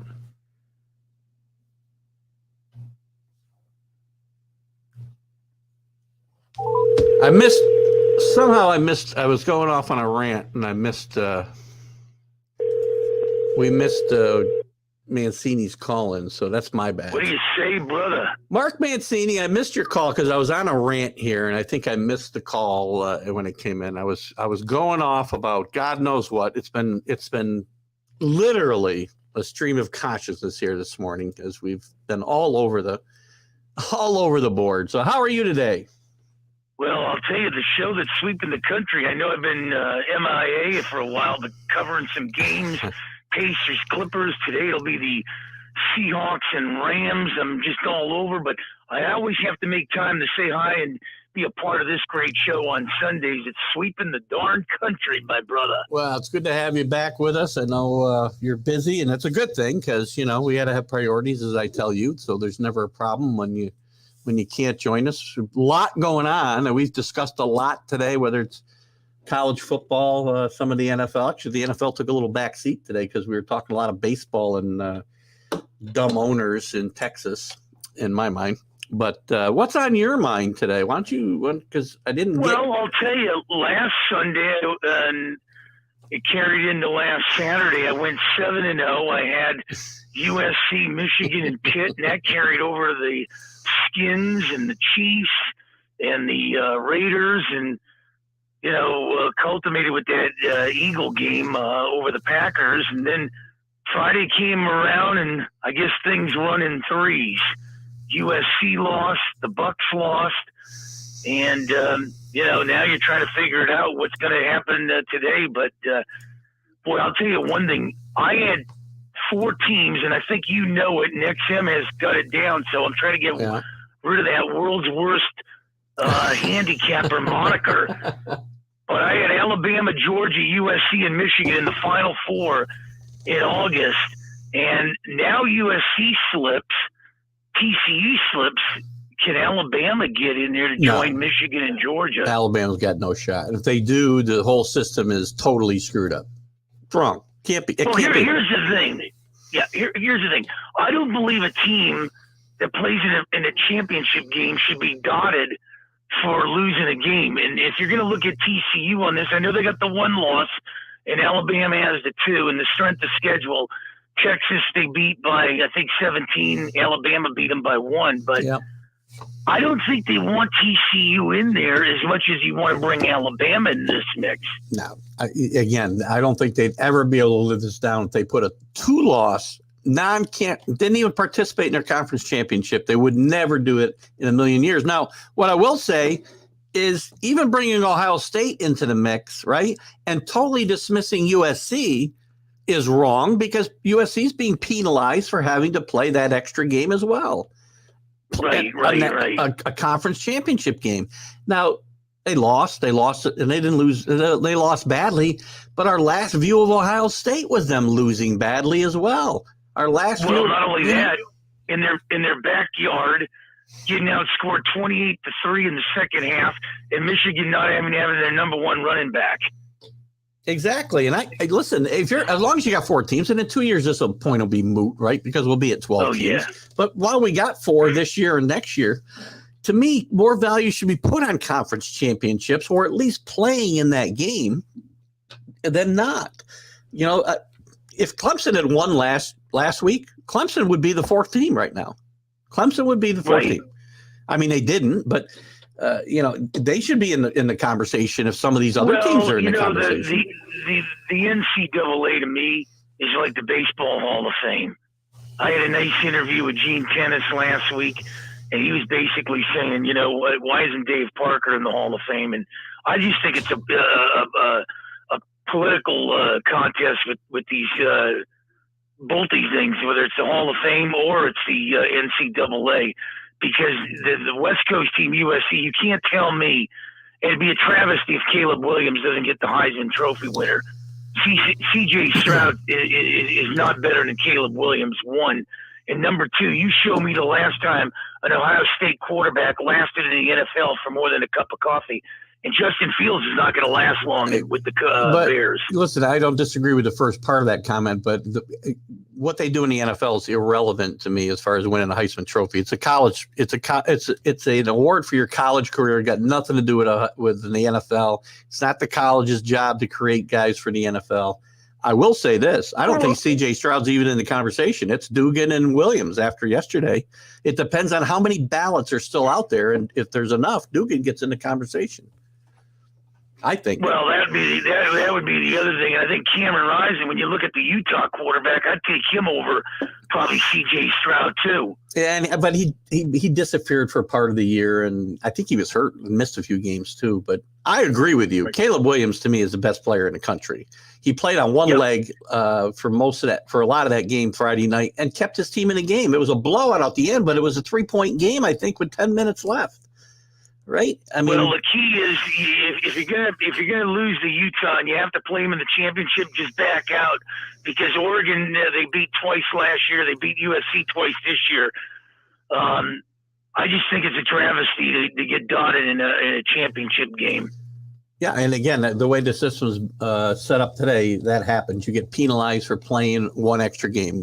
Ohio State can't improve themselves. Alabama can't improve themselves. Tennessee can't improve themselves. And I personally think when this voting comes out at 12, I think you may see Kansas State, Clemson, and who's the other team? There's another team in there. Utah. Utah. I think they may all jump ahead of Alabama and Tennessee, and not into the 4, but I think they should be 5, 6, and 7. Well, Utah's going to go to Rose Bowl, but where does USC go? That's going to be the real question. What I saw if they get knocked out. Well, this morning, what I saw this morning was, and I think I even saw this. The projection was if they didn't make the playoff, even Friday night, they were talking about this during the game, that they were likely going to the Cotton Bowl, where they would play Tulane, which actually I think would be a fun matchup, to be honest with you. Yeah, the only thing is, a big market school, that'd be a slap in the face with USC. I mean, no knock against Tulane, but if you're gonna dot some of these teams and put them 5-6, why can't we get a marquee matchup with USC and Alabama in the Cotton Bowl? Yeah. Well, I think Alabama's already locked into something with the SEC. That's the whole problem, right? The Cotton Bowl are like two at-large teams. There's no conference affiliation, so they can get whatever matchup they want. Actually, I shouldn't say that. It's an at-large, but I believe that group of five, the highest-ranked group of five, which Tulane is, they're the ones that get that bid to the Cotton Bowl. The Cotton Bowl. Right. But there's so many other. I mean, the fifth-place team in the ACC is locked into this bowl, and, it's just the mathematics of it is all crazy. I'll tell you one thing, switching gears, I don't know if you heard the news, but LeBron James taking a shot at Jerry Jones. And when I guess Jerry Jones is 14 years old, and I'm saying to myself, let's address the elephant in the room and Kyrie Irving here. Why are we trying to, look at a guy that was 14 compared to a guy that's 32 that makes these comments? Exactly. And it just doesn't make sense. And I've always said this, Keith, and you know me well enough, when you take accountability, communication, integrity, character out of equation, bad things happen.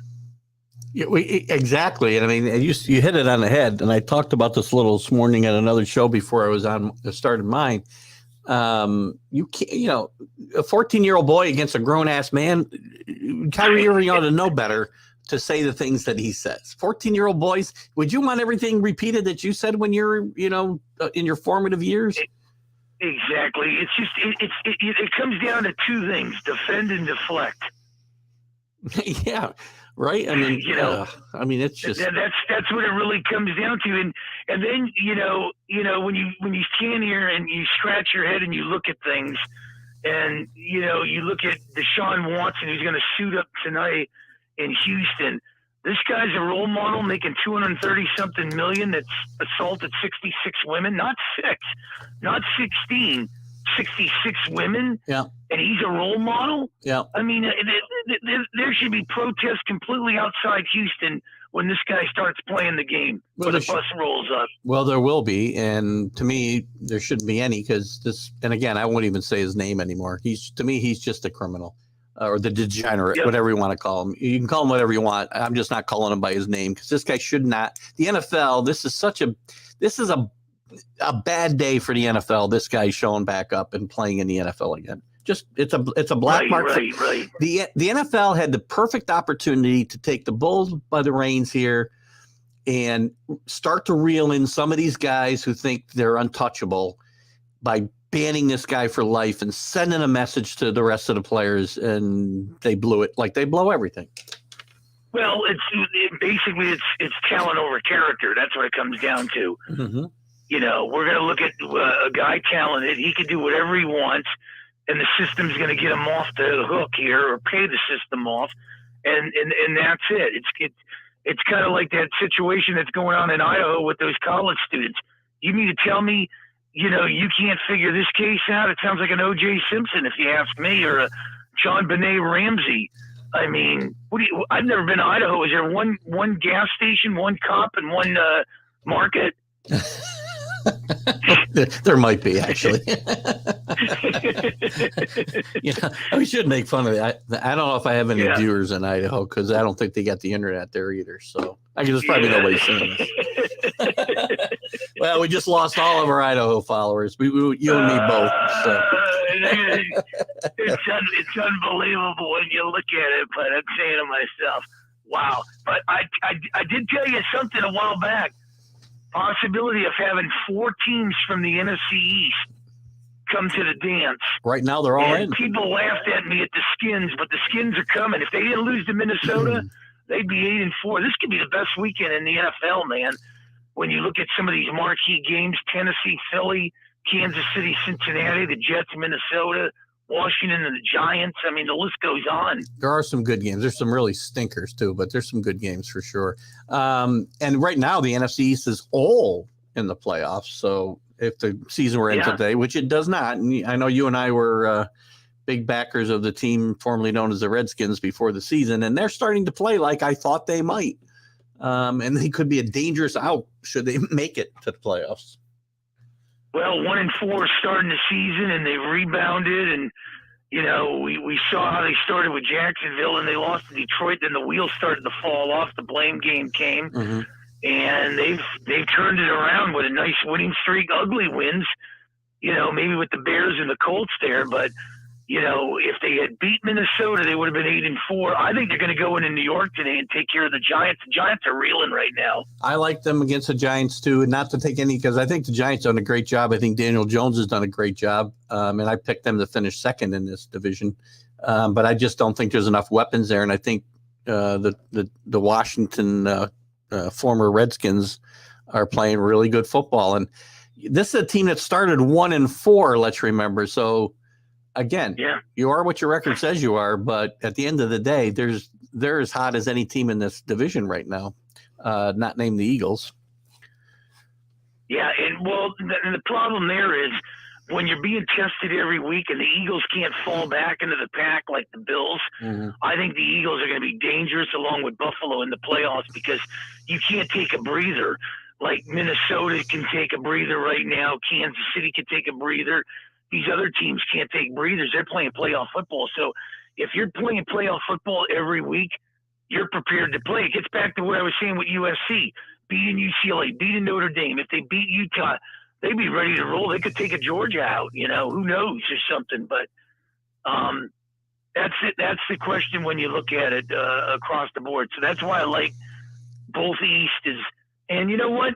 The Patriots are hanging in there, too. They're not out of it. They got some winnable road games in Arizona and Vegas. Yeah, again, I've said all along that I think 9 wins will get at least the last playoff spot in the AFC. And the Patriots have 3 winnable games. They got Buffalo again. They got Miami again. But they also have a game at the Cardinals, a game at the Raiders. Might come down to the home game against the Bengals. I mean, that's what it could come down to. So it's going to be an interesting I'm honoring you know, today I'm wearing the Snowplow game T-shirt. Nice. One of my favorite games of all time.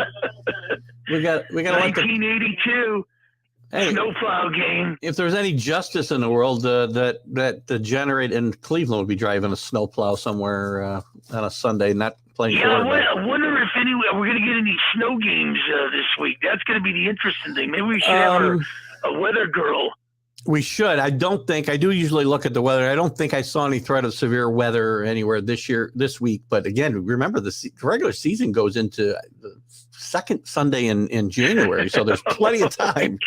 There's plenty of time for weather games for sure. That's going to be interesting. I will tell you this, I'm still on the fence that Aaron Judge will end up in San Diego or San Francisco. Yeah, I don't think Aaron Judge is coming home. The Yankees, we know now, offered him already $8 years for $300 million. We know that. I don't think that'll be the final offer. I still think it's going to take 9, maybe even 10 years. But I think at the end of the day, the Yankees cannot let him walk away at any price. I still say that. We'll see. I don't know. I think he'd do good out, you know, on the West Coast, but you need the West Coast guys. So it's going to be really interesting. I wasn't really shocked with Jacob deGrom. He lives in Tampa, Mark. I always loved this. Well, originally from San Francisco. He's from a town that's like 2.5 hours away from San Francisco. I mean, is that really a San Francisco native? I mean, a lot of guys like to play this stuff up, but he doesn't. He lives in Tampa. I just don't think. Now, he rooted for San Francisco growing up, to be fair to your comment, right? And maybe he wants to play for his childhood team. But if he's smart, he knows there's much more money to be made outside of the money he's already making in New York than San Francisco. Well, yeah, but is there anything else to prove in New York other than just get a World Series? Win a World Series. The record. Yes, he hasn't done the most important thing.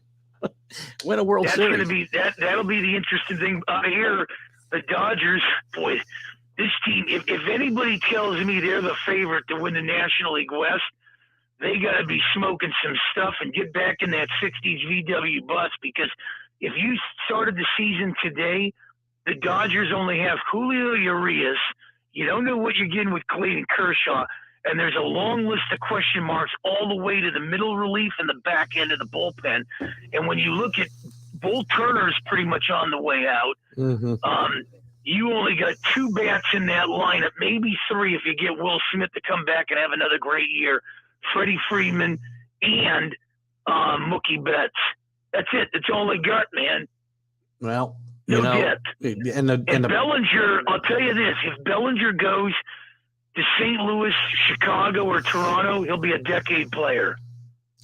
Why would we think that he's going to revive his career after it's hit the pits for it's not just one bad year. It's like the 3. Same question I had said, and Gene Tennis was a hitting coach at one time, and the same question was, how would you straighten that guy's swing out? I think it's going to take somebody to straighten that swing out where he's not over swinging and level that swing out. And, a team like St. Louis, let me tell you something. People don't understand this, but they pick up guys like Jim Edmonds, Matt Holliday, Mark McGwire, and they become decade players in St. Louis.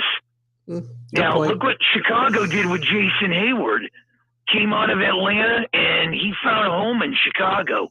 Yeah, you go to Toronto, you take a Devon White that left the Angels, a mainstay in Toronto. So these 3 cities, if you get Cody Bellinger and they can straighten out that swing, it's going to be another loss for the Dodgers. Might not be up there with the Delino DeShields, Pedro Martinez trade, but it's going to be up there. I just think the Dodgers don't know how to develop talent. Yeah, I think, I don't know, but they develop plenty of talent. It's what they do when they get to the major leagues and continue to. Well, they haven't replaced Steve Garvey, and I'll ask Garvey when I get him on the show. They haven't replaced Steve Garvey other than Freddie Freeman. If you want to fast forward that 40 years. Well, I think may have a good one now. Yes, it took them 40 years to do it, but Freddie Freeman he's a great player. He's a Hall of Famer, right? And I think there's very little doubt about that. One last thing before we let you go here, Mark. We're talking about contracts, and I've been all over the Texas signing Jacob deGrom, 5 years, $188 million, just makes 0 sense, and backs up my claim that there's always one dumb owner. This isn't a team that's ready to contend for a World Series, and they're signing a guy with a bum arm for 5 years, guaranteed $188 million. It makes no sense. No, it doesn't.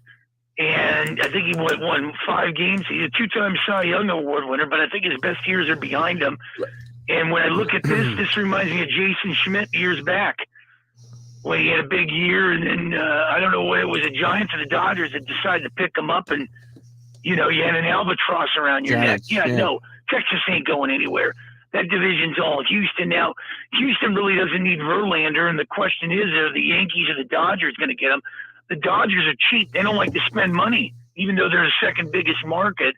Will they spend the money on a frontline pitcher like this? I don't know. They didn't want to do it with Max Scherzer. Well, you're absolutely right, Mark. We're running out of time, so tell us what's up for you this week, real quickly. Well, we got Marnie Schneider. Her grandfather owned the Philadelphia Eagles at one time. I think it was Leonard Dose. She'll be on the show Thursday. We got Will Trubshaw, who's a broadcast assistant with the Utah Jazz. And then this week, Willie Horton will be on a nice Bill North show. You've been getting Other some than really that, good man, guests. I'm ready to go next. Yeah, Willie Horton, Detroit Tigers.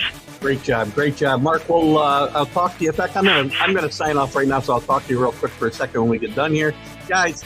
Thanks for tuning in today. You guys have been awesome. I know we had a spirited conversation, and Keith went off the rails today, which he's tended to, but we had a lot of fun, and I know you guys don't take it personal. It's all just part of the show. So thanks for participating. We'll see you next week with the Sunday Stream of Consciousness. And don't forget Wednesday night's College Football Huddle, where we'll talk more about this final poll, which is coming up here in just about 90 minutes. We'll see you next week. Have a great weekend and enjoy the NFL football.